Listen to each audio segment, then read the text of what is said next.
Bienvenue à notre commission Coffre aux idées. Nous continuons nos études dans le livre des Romains. Cette semaine, nous voyons la justification par la foi. Quelle est la place des œuvres? Quelle est la place de la loi? Pourquoi faut-il observer la loi? Pourquoi Dieu souhaite nous sauver? Puis-je être sauvé en suivant la loi? Nous allons en discuter avec Carole, Maëlle et Jessica. Et Jessica va nous faire la prière. Inclinons la tête. Notre Père Céleste, merci de nous donner ce privilège afin que nous puissions comprendre ta parole et justement la mettre en pratique. Bénis chaque personne qui est ici présente sur ce plateau ainsi que ceux qui nous regardent. Seigneur, puisses-tu ouvrir nos esprits afin que nous puissions écouter ta voix. Au nom de Jésus, pour ta gloire. Amen. Amen. Nous vivons à l'heure actuelle le 500e anniversaire de la réforme protestante avec Martin Luther. Luther faisait apparaître un élément important de son époque où les œuvres avaient pris une place importante, disons que l'accès au salut se faisait par des œuvres. Et Luther réalise, par l'aide du Saint-Esprit, et Madame White le dit clairement dans le livre Tragédie des siècles, que ceci devenait une sorte, je dirais, d'esclavage de pénitence. Et que Luther, chaque fois qu'il essayait de faire des œuvres, il se sentait de plus en plus éloigné de Dieu. Et il découvre finalement que c'est, en gros, je résume, que c'est par la justification, par la foi, que nous pouvons avoir accès à Dieu et être sauvés. Vaste débat. En 1888, au niveau de l'Église adventiste, ce fut un grand débat. Justification par la foi. Est-ce que ce sont les œuvres qui nous sauvent? Ou est-ce que c'est Christ seulement par sa grâce et nous sommes sauvés? Et il y avait deux extrêmes. Et encore aujourd'hui, nous nous posons cette question. Suis-je sauvé par la loi en faisant de bonnes œuvres ou suis-je sauvé uniquement par le sang de Jésus-Christ? Grand débat, n'est-ce pas? Mais est-ce que vous avez posé cette question? Est-ce qu'il faut que je fasse des œuvres pour être sauvé ou cela ne sert à rien pour être sauvé? On va dire que ça ne sert à rien. Par contre, il faut agir parce que nous sommes sauvés. On n'agit pas pour être sauvés, mais on agit parce que nous sommes sauvés. Et la justification par la foi, d'ailleurs, dans le terme même, pour moi, il y a la réponse. Justification par la foi. Or, la foi, c'est un don de Dieu. Donc, c'est forcément quelque chose de divin, cette justification. Elle ne peut pas venir de l'homme. Mais pour d'autres, c'est vaste. Alors, choisissons d'expliquer justification parce que je peux comprendre que tout le monde n'ait pas compris qu'est-ce qu'une justification et qu'est-ce que la foi a à voir avec la justification en fait. Alors, j'ai une définition. Déjà, au niveau du dictionnaire Larousse, qui nous dit que la justification, c'est la raison preuve servant à justifier quelque chose. Oui, mais justifier, c'est quoi? C'est rendre juste. Nous sommes d'accord. Comme nous sommes pécheurs, justement, le sang de Christ est venu prouver, comme tu l'avais expliqué la semaine dernière, en fait, prouver que son sang nous innocente. Nous avons commis l'acte, d'accord, mais nous sommes innocentés par justement ce sacrifice qu'il a fait. Donc, comme il a pris notre place, forcément, on devait payer, il a payé à notre place. D'accord. Donc, c'est ça. Donc, on a été innocentés parce que Jésus est mort. Tout à fait. Et quand on accepte. Et attends, je continue dans la définition. Le mot justifié est souvent utilisé dans la Bible, toujours selon le Larousse, dans le sens juridique pour indiquer le pardon ou l'acquittement. D'accord. Et la foi? La justification par la foi. Ben justement, c'est là que ça intervient. Si c'est par la foi, il faut que tu puisses croire que le sacrifice de Jésus, pour toi, suffit à ton salut. À t'innocenté.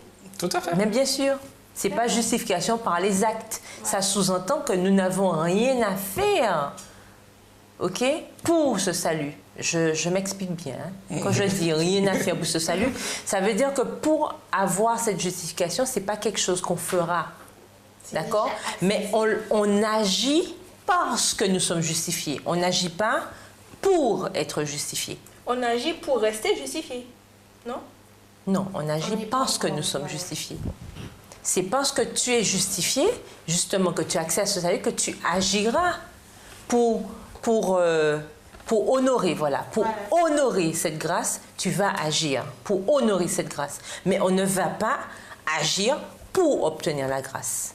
Parce que la grâce est accessible. Et déjà là, oui. Et il faut voir que ce débat a toujours existé et je pense existera toujours. Mais pour nous, il est important de comprendre, je dirais, la jeunesse des choses. Voyons Jésus à son époque avec les pharisiens. Qu'est-ce que les pharisiens disaient?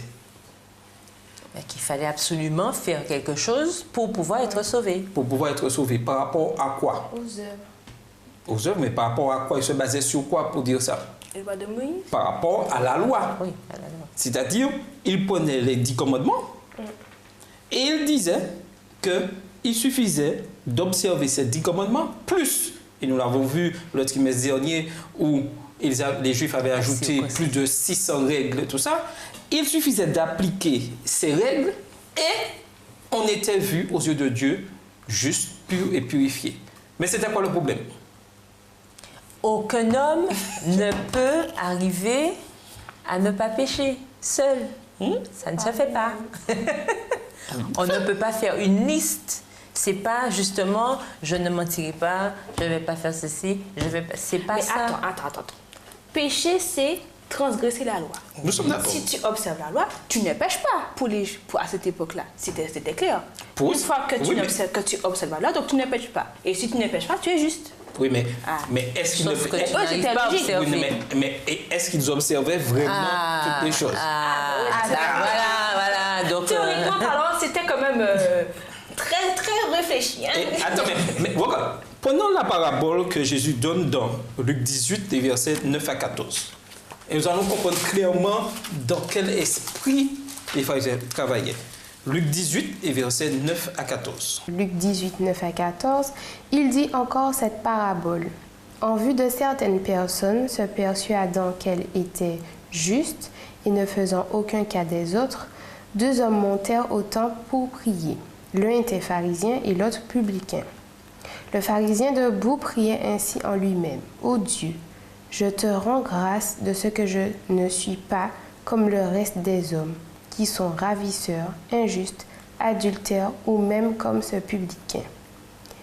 Je jeûne 2 fois la semaine, je donne la dîme de tous mes revenus. » Le publicain, se tenant à distance, n'osait même pas lever les yeux au ciel. Mais il se frappait la poitrine en disant « Ô Dieu, sois apaisé envers moi qui suis un pécheur. Je vous le dis, celui-ci descendit dans sa maison justifié plutôt que l'autre, car quiconque s'élève sera abaissé, et celui qui s'abaisse sera élevé. » Nous voyons clairement là que Jésus met en garde contre quoi exactement? Les œuvres, c'est-à-dire la justification par les œuvres. Penser qu'on est justifié par ce qu'on fait. Et Paul nous dit clairement ça dans Romains 7, nous allons lire aussi Romains 7, verset 22-23. Il met en garde tous ceux qui tentent de mener une vie sainte en obéissant à la loi de Dieu. Et tôt ou tard, on va découvrir que cela est impossible. Mais lisons Romains 7, les versets 22 à 24. Romains 7, versets 22 à 24. Car je prends plaisir à la loi de Dieu selon l'homme intérieur. Mais je vois dans mes membres une autre loi qui lutte contre la loi de mon entendement et qui me rend captif de la loi du péché qui est dans mes membres. Misérable que je suis, qui me délivrera du corps de cette mort? Qu'est-ce que Paul nous dit là? Justement, il est en train de parler de cette ambivalence qu'on évoquait la semaine dernière entre l'homme qui est conscient de la loi de Dieu, qui est conscient de ce qu'il doit faire, mais en même temps, le corps, c'est-à-dire le péché qui fait tout pour pouvoir l'en dévier. C'est ça en fait, cette ambivalence que nous avons tout le temps, que notre naturel va toujours nous pousser à nous éloigner de Dieu. Parce que c'est la conséquence justement de la transgression de la loi. Ça nous éloigne de Dieu. Et on voit que le naturel, c'est ça qu'il est en train de dire, qui lutte contre la loi de mon entendement. Ça veut dire que j'ai bien compris, je sais ce que je dois faire, mais le corps est là et essaie de me pousser à ne pas justement être obéissant, à ne pas respecter cette loi de Dieu. Et c'est la preuve aussi que la loi ne doit pas devenir pour nous, justement, comme on dit, cet accès au salut. Parce qu'il dit bien « et qui me rend captif de la loi du péché ». On a vu la dernière fois que le péché, c'était la transgression de la loi. D'accord ? Mais il ne faut pas qu'on devienne esclave de la loi. Et c'était ça le problème des pharisiens, des sadducéens et consorts, c'est qu'ils étaient devenus esclaves de la loi. C'est-à-dire que si je ne fais pas ça, c'est pas bon. Si je ne fais pas ça, c'est pas ça. Et des fois, dans notre nature humaine, nous avons tendance à faire ces choses-là. La même chose. Et j'aime bien prendre l'exemple du code de la route. Vous voyez, tout le monde a le permis, tout le monde conduit, tout le monde sait tout ça, même les piétons, tout ça. Lorsque je conduis, je connais le code de la route, je connais qu'est-ce qu'il faut respecter. Est-ce que je conduis dans la crainte de commettre une faute? Ou est-ce que je conduis parce que j'ai besoin d'aller à l'endroit où je vais? Est-ce que vous voyez ce que je veux dire? Est-ce que quand vous conduisez, vous pensez tout le temps que... Et vous savez, est-ce qu'il ne faut pas bouler le feu? Est-ce que si je boule le feu, si je me dis je vais bouler le feu, est-ce que c'est par crainte de la loi, alors qu'il n'y a pas de gendarme? Ou est-ce que c'est pas pour ma sécurité que je ne vais pas bouler le feu? Est-ce que vous voyez ce que je veux dire? J'arrive au feu rouge là, je décide de le bouler. Est-ce que si je le boule, est-ce que c'est parce que je sais que s'il y a un accident va m'arriver jusqu'à danger, ou est-ce que je sais que je vais recevoir une amende? Ou carrément, tu es dans ta bulle, tu fais ton trajet. Oui, tout à fait. Mais la loi est là, mais la loi du code de la route, elle est là, elle existe, mais c'est pas elle qui... Voilà, ça n'aménage pas selon notre action. Oui, mais c'est pas elle qui guide nos trajets, tout à fait. C'est là pour pouvoir nous protéger, mais c'est pas ça qui nous empêche d'avancer. Et j'ajoute un petit plus. Lorsque je respecte le feu rouge, est-ce que cela me donne des points en plus sur mon permis? Ça te donne pas de points en plus, mais est-ce que ça me fait aller plus vite? Est-ce que ça me fait aller plus vite? Le respect de la loi, je respecte la loi, machin, c'est-à-dire on peut comparer ça aux œuvres, ne me donne rien de plus que quoi que ce soit. Je respecte le stop. La loi, l'État ne me dit pas bien, fidèle conducteur, vous respectez le stop, vous allez... Non.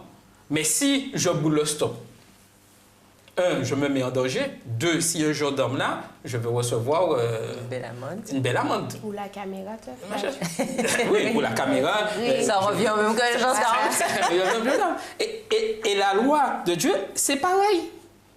Ce ne sont pas les œuvres, le fait que je respecte la loi, les œuvres qui vont me donner accès. Qui vont juger. Mais si je ne respecte pas la loi, quand même, je n'aurai pas accès au salut. Je n'aurai pas accès au salut. C'est subtil, hein, tout ça. C'est ça. Mais tout dépend de la façon dont on considère les choses, finalement. Comme disait Paul, Dieu nous a rendus libres par le fait qu'il soit mort. Et on a tendance à se réemprisonner dans une obligation ou dans une obligation alors qu'il nous laisse quand même libres. Et c'est ça le truc, alors qu'on croit que ouais, mais on n'est pas libre parce qu'on a une loi. Non. Tout dépend de la façon dont tu considères la loi. Si tu sais que cette loi-là, c'est pour ton bien, tu ne la considères pas comme un poids. Ce qui est à la clé, c'est mieux. Tout à fait. Voilà. Puisque même dans la société, est-ce qu'on peut dire je ne suis pas libre parce que je suis dans la société? Parce qu'il existe des lois de la code de la route. Tu es libre de conduire, d'arriver à destination. Seulement, tu as une façon de conduire qui t'est conseillé de faire. Finalement, la loi, c'est ça. Pour éviter les problèmes. Tout à fait, éviter les problèmes. La même chose. Mais, quelque chose qui se passe du temps, et il y a eu ce grand débat en 1888, et aussi au niveau des chez Luther, que Paul nous dit dans Romains 3, les versets 23, 24 et 28, « Car tous ont péché et sont privés de la gloire de Dieu, et ils sont gratuitement justifiés par sa grâce, par le moyen de la rédemption qui est en Jésus-Christ. » Et le verset 28 nous dit, « Car nous pensons que l'homme est justifié par la foi sans les œuvres de la loi. » Donc, certains étaient d'accord. D'accord, c'est la loi ne sauve pas. Ok, nous sommes d'accord. Et ils ont dit que le salut, c'est quelque chose, en quelque dirait, bon marché. C'est-à-dire que gracier une fois, gracier pour toujours, Dieu pardonne, je n'ai rien à faire. Donc, tu peux tuer, tu peux voler, je suis sauvé. Je suis sauvé. Nous pouvons aller. Si vous m'aimez, gardez mes commandements. Dieu ne se contredit pas, que je sache. Il a dit ça parce que ça sous-entend bien que la loi avait une valeur. Parce que quel est le sens? Quel serait le sens de la justification par la foi si, justement, il n'y avait pas la loi pour pouvoir corroborer l'existence de cette justification? S'il n'y a pas de loi, il n'y a pas de justification. Ça n'a aucun sens, puisque la justification existe par rapport à la loi. D'accord. Et je vais dans ton sens, peut-être encore plus clair. S'il n'y avait pas de loi, personne n'aurait su qu'on aurait péché. Donc finalement, Jésus ne serait pas mort pour rien. On n'aurait pas eu besoin de quelqu'un qui prenne notre place. Oui. Donc c'est la loi qui détermine que tous ont péché devant, que par le fait qu'Adam et Ève ont mangé, ont désobéi à Dieu, que nous avons péché, que nous avons transgressé la loi. Donc, s'il n'y avait pas de loi, il n'y aurait pas de raison de justification. Il n'y aurait pas eu de raison il n'y aurait pas de péché, il n'y aurait pas de transgression. Parce que... Mais aujourd'hui, le débat de ces deux époques était sur le 28, puisque Paul dit dans Romains 3, 28, il a dit clairement qu'un être humain est rendu juste devant Dieu à cause de sa foi et non parce qu'il obéirait en tout à la loi. Et cette déclaration a été mal comprise. Certains ont vu un salut à bon marché, considérant d'avoir la foi en Jésus signifie qu'ils sont libres de faire tout ce qu'ils veulent. C'est ce que tu disais. On est libre de faire ce qu'on veut. Oui, puisque Paul dit clairement sans les œuvres de la loi. Donc, oui, et attends, et avant de là, et d'autres blâment Paul ouvertement, c'est-à-dire ceux qui sont du camp des pharisiens, en disant comme un faux apôtre qui fait du christianisme une religion dépourvue de règles. Mais en réalité, lorsqu'on regarde bien, pourquoi on peut dire que c'est bon marché? C'est bon marché pourquoi? Parce que c'est là, c'est accessible à tous. Mais pour garder cette accessibilité-là, il faut suivre ce que Dieu demande. Oui, non, mais je comprends. Mais pour eux, le fait que... Et là, on parle des extrêmes. Et c'est là qu'il y a eu ce débat. Et il y en a qui rejettent les écrits de Paul pour s'arrêter uniquement à l'évangile. Parce que l'évangile, pour eux, parle de la grâce uniquement et qu'il n'y a rien à faire. Mais Paul nous dit que les deux vont de pair. Mais bien sûr, c'est logique. Pourquoi? Parce que lorsque je suis justifié par le sang de Jésus-Christ, ce n'est plus moi qui vis, c'est Christ qui vit en moi. C'est-à-dire que ce sont les œuvres de Jésus qui seront en moi. Mais bien sûr. Ce ne sont pas les œuvres de Charles qui vont là, c'est les œuvres de Jésus-Christ qui vont là, puisque j'ai accepté que son sang là. Et comme les œuvres de Christ sont justes, elles respectent la loi. Tout forcément. Et ce que je voulais dire, dans Romains 3, le verset 27, on nous dit bien, où donc est le sujet de se glorifier? Il est exclu. Par quelle loi? Par la loi des œuvres? Non. Mais par la loi de la foi. Justement. Cette loi de la foi vient de qui? De Dieu. La foi vient de Dieu. Tout à fait. D'accord? Donc, et Dieu, on le sait très bien, Dieu ne se contredit pas.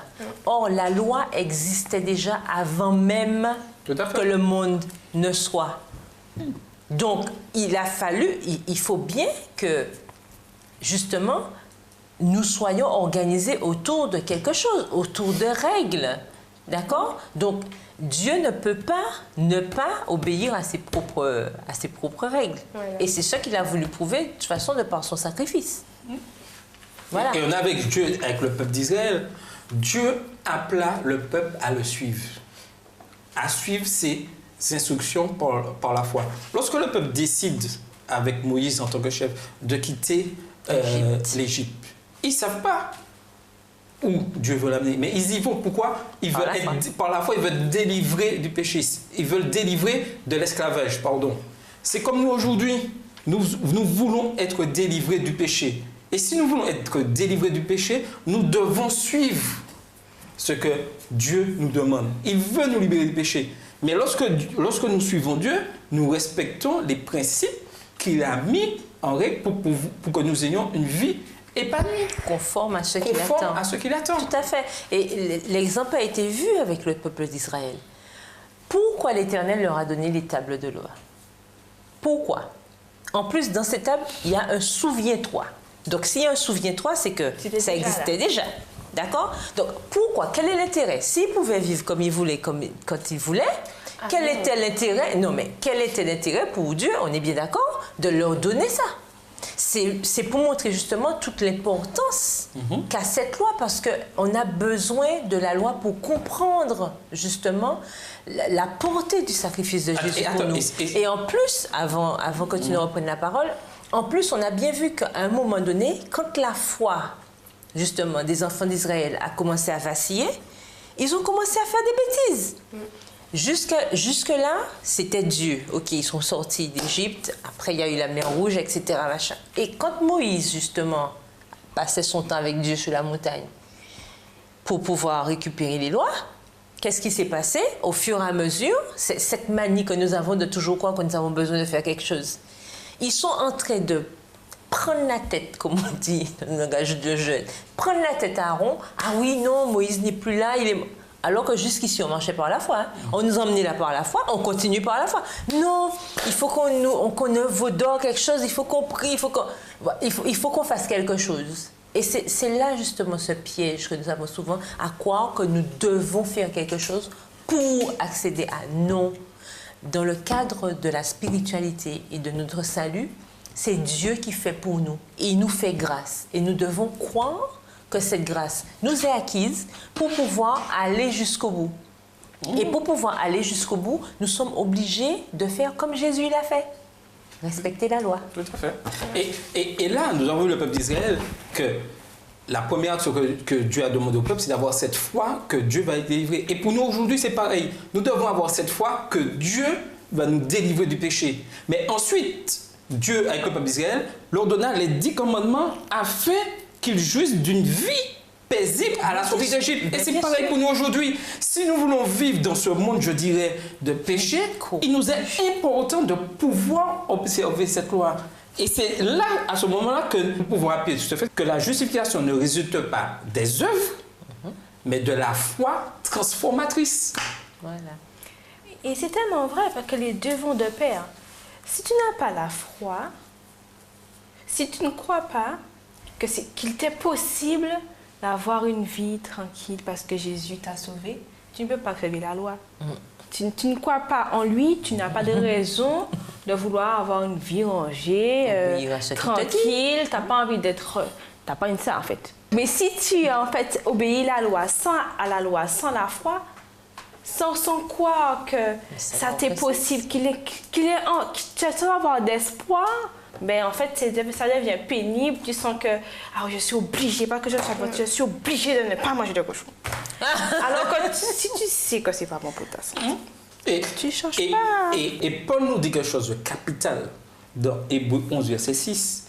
Personne ne peut plaire à Dieu sans la foi. Ah oui. Aujourd'hui, nous qui vivons au dernier temps, au temps de la fin, il est important que ce message de la justification par la foi reprenne sa place. Trop souvent, nous avons mis de côté, puisque parler, c'est vrai de là. Aujourd'hui, nous devons dire à tout le monde qu'ils peuvent être sauvés par la justification, par la foi. Ce ne sont pas les œuvres qui sauvent. Et la grâce, ce n'est pas quelque chose de bon marché. Dieu nous l'offre et il y a quelque chose à faire. Il faut aussi comprendre, il faut que ce soit clair, que ce n'est pas parce qu'on va faire qu'on sera sauvé. C'est parce qu'on est sauvé, comme on dit, quand on aime, on ne compte pas. C'est parce qu'on aime quelqu'un qu'on lui offre des cadeaux, qu'on lui fait plaisir, qu'on a envie de passer du temps. On est bien d'accord, c'est parce qu'on aime la personne, mais on ne fait pas ça pour que la personne nous aime. D'ailleurs, dès qu'on fait ça pour que la personne nous aime, ça ne marche jamais. Ça ne marche jamais. Nous, c'est parce que justement, il y a ce sentiment déjà qui est là que nous agissons. Et c'est la même chose par rapport à Dieu. C'est parce que nous aimons Dieu que nous obéissons à sa loi.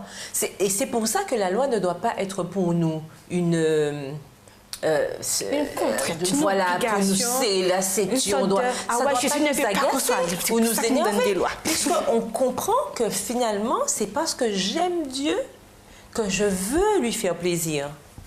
Voilà, c'est ça, il faut le comprendre. Et la justification par la foi, c'est la même chose. C'est parce que je suis sauvée. Et comme je suis sauvée parce que je crois que le sang de Christ m'a racheté. Mais justement, de par cette grâce, merci Seigneur, je vais t'obéir. Et pour savoir comment obéir à Dieu, mais la seule chose qu'il m'a donnée, c'est sa loi. Je suis obligée de passer par là. C'est tout simple. Mais il ne faut pas faire le contraire. C'est pas parce que je vais obéir à la loi que je vais y aller. Puisqu'on l'a vu dans Matthieu. Hein. Toutes ces personnes-là, quand ils mettaient à droite et à gauche, et puis, n'avons-nous pas fait ceci en ton nom, n'avons-nous pas visité malade en ton nom, n'avons-nous pas. Finalement, ils ont bien fait, mais pour eux-mêmes. Hein, parce que Dieu, qu'est-ce que Jésus leur dit? Je ne vous connais point. Donc, je ne vous ai jamais connu. C'est encore plus dur. Je ne vous ai jamais connu. Ça veut dire que toutes ces années, ils ont passé à faire ça. Ça n'a servi à rien.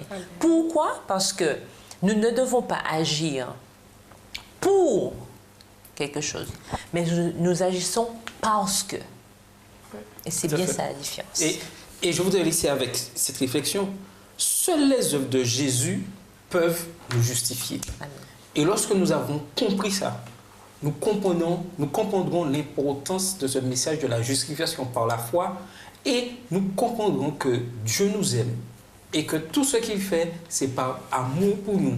Et s'il nous a donné cette loi, c'est par amour afin que nous soyons sauvés par le sang de Jésus. Et heureux. Et heureux par le sang de Jésus-Christ. C'était votre émission Coffrosité.